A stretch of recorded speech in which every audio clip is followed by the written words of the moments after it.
All right, this is 3.4 proofs with perpendicular lines. The essential question that we're going to be asking and hopefully being able to answer at the end of this is what conjectures can you make about perpendicular lines? So we're going to look for different patterns, different things that we can, conclusions that we can make based off of some examples that we're going to do.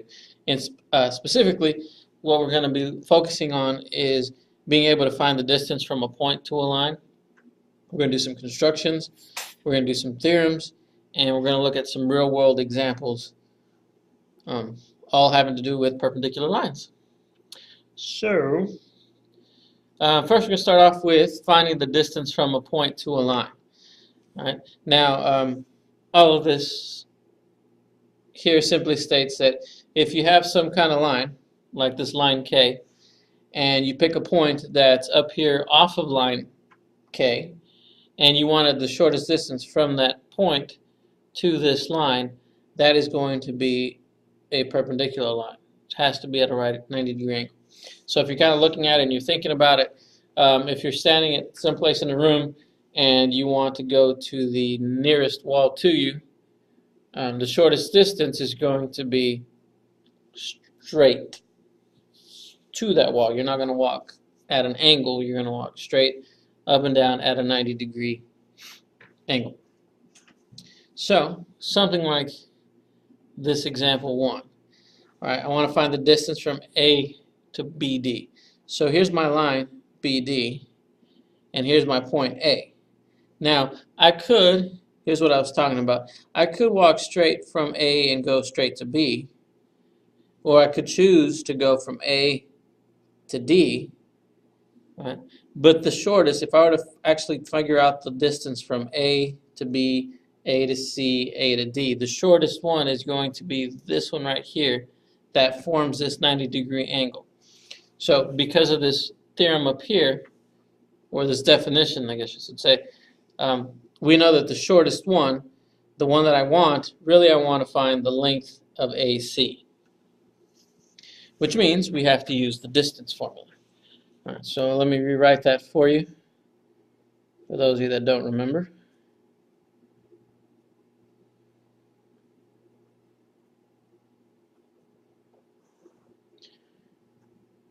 All right, that would be the distance formula.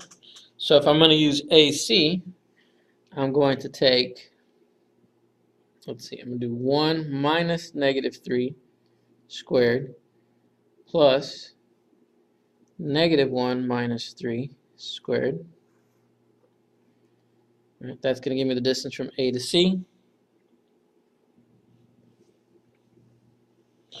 And so let's simplify this. This is going to be 1 plus 3 squared.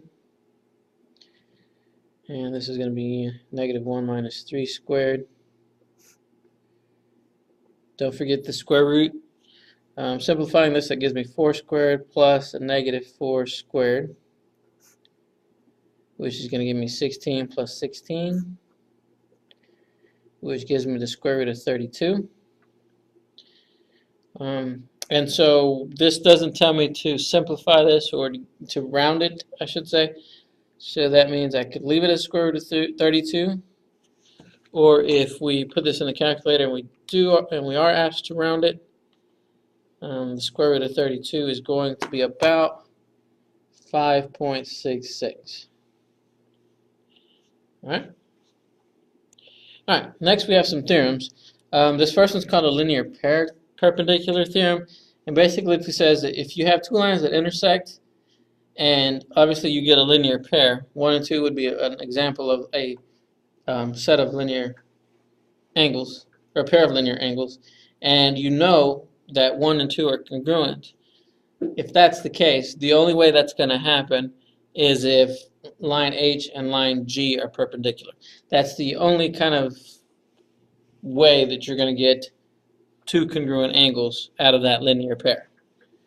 Okay, and we'll look at an example here and hopefully in a minute. Perpendicular transversal theorem, the next theorem that we're going to talk about, says if you do have actually two parallel lines, H and K, and there's a third line, J, that intersects both of those, if J is perpendicular to H, then that means K is parallel to H. So let me kind of say that again. This is your given. You know H is parallel to K, and you know J is perpendicular to H. Your conclusion then is that J is perpendicular to K. So that means this down here also has to be a right angle. Right. Next theorem, it says lines perpendicular to a transversal. Okay, so in this case, you're given that M is perpendicular to P, so that's why there's that 90-degree angle there, and you're also given that N is perpendicular to P. There's that right angle there. So if both of these lines intersect P at a right angle, that must mean that M is parallel to M. Okay, so it's kind of going backwards from this, from the theorem above it. All right, so that brings us to another definition. We're going to call this the perpendicular bisector. Okay, when you have a perpendicular bisector, you're going to see that in your problems. When you see the words perpendicular bisector, or if you see these two, if you come to these two conclusions, then that means you have a perpendicular bisector. So the first thing that's going to happen is that N has to be perpendicular to segment PQ, and that N passes through the midpoint of PQ.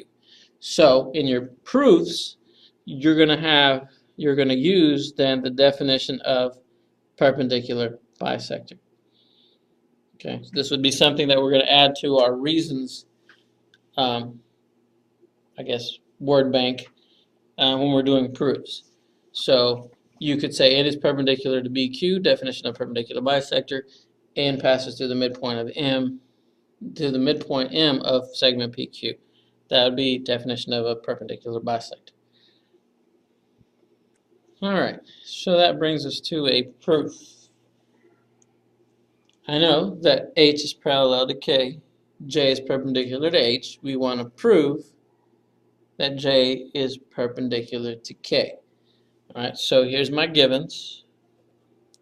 And we go ahead, and these are marked that H is parallel to K, and we also know that angle 2 is going to be a right angle. So that is what we say. We know that the measure of angle 2 has to equal 90 degrees because that's what it means when two lines are perpendicular. That means I have actually 4 right angles. All right? So because of that, we also know that angle 2 has to be congruent to angle 6 because these are corresponding angles. Right? Because H and K are parallel, that means angle 2 and angle 6 must be congruent. And if they're congruent, they're equal. So that's the definition of congruent angles.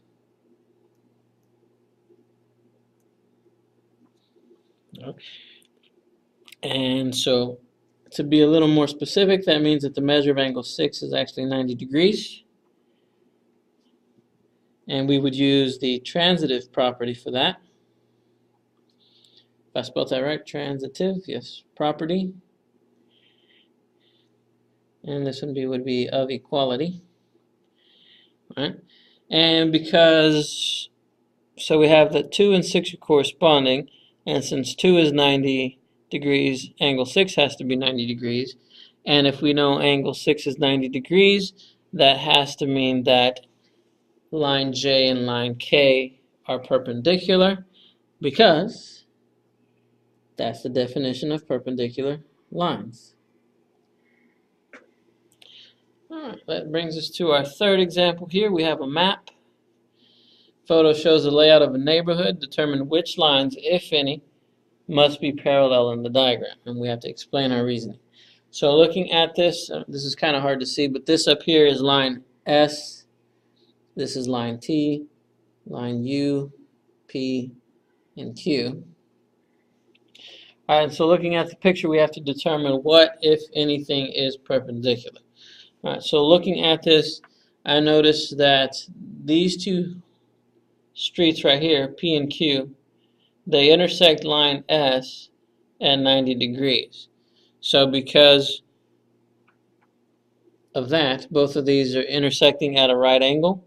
That must mean that P is parallel to Q. And looking at it from this direction, if I'm looking at line Q, I see that I have two right angles here, formed here. So that means these two lines both intersect line Q, and I have two right angles at both of those intersections. So that means also that S has to be parallel to T. Okay, so those would be our conclusions. P is parallel, line P is parallel to line Q, line S is parallel to line. All right, now we're looking at constructing a perpendicular line. So we've got to start by drawing our line. And we're going to call this line M. And then I'm going to pick a point somewhere on here that's not actually on the line. But I'm going to call this line, or point P. All right, and then what I want to do is I'm going to make, or line up my compass. I'm going to scoot this up a little bit. And I'm going to make an arch from P. And I want it to cross line M twice. Okay, and so these two new points, I'm going to call those point A and point B. All right, and now it's going to be very important that your compass doesn't move. You want to make sure that you're still lined up. All right, and I am. And so without changing the settings, I'm going to go and I'm going to use now A as my center point. Okay, and I'm just going to make an arch there. Okay, and then I'm going to do the same thing, and I'm going to put it on point B.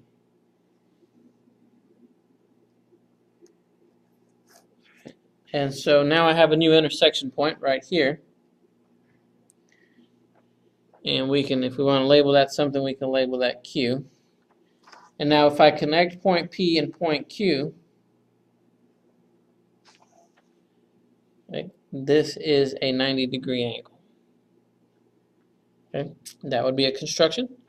So I would know that line PQ is perpendicular to line M. All right, next we got, next construction is we're going to construct a perpendicular bisector. So again, we start off with the segment, and we'll call this line segment something original, line segment AB.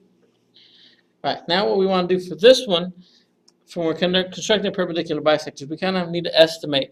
I want to set my compass so that I'm more than halfway. So that looks greater than halfway. So what I need to do is I'm going to do an arch, relatively big. Doesn't have to be too big, but big enough for what I'm about to do next. So I have my arch. What I'm going to do is I'm going to rotate this now without changing the compass settings. I'm going to go back to B, and I'm going to do the same thing. And I want those two arches to intersect. My pen works. Okay, so I've created this point up here. We'll call that, I don't know, let's call it P. We'll call this one Q. All right, so now if I connect those that way, I know that this is congruent, or excuse me, not congruent. I know that segment PQ is perpendicular to segment AB. And if we name this point, we can call it M. I know M is the midpoint